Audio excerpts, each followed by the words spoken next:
मुबारक मौका है कि अल्लाह ताला हमें रमज़ान के इस्तकबाल के लिए अल्लाह ने हमें मोहलत दी, हम ज़िंदा हैं और अल्लाह करे कि रमज़ान सबको नसीब हो।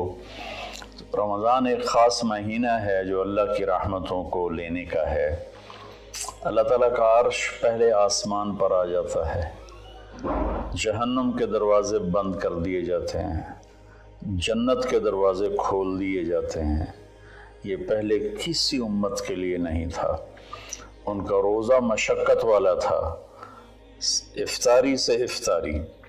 हमारा रोज़ा उसके मुकाबले में बहुत आसान है, सहरी भी इफ्तारी भी।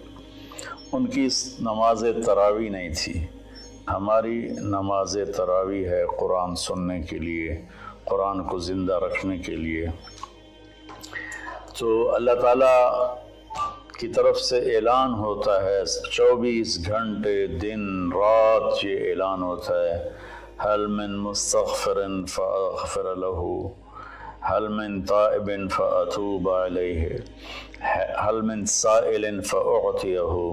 ये 3 आवाज़ें 24 घंटे चलती हैं और आसमानों पर। कोई है माफ़ी मांगने वाला, मैं उसे माफ़ करूं। कोई है तौबा करने वाला, मैं उसकी तौबा को कबूल करूं। कोई है मुझसे मांगने वाला कि मैं उसे अता करूं। और फिर एक फरिश्ता ऐलान करता है, या बाग़िल खैर अक़बिल, ऐ नेकी के चाहने वाले ज़ोर लगा, आगे बढ़ा।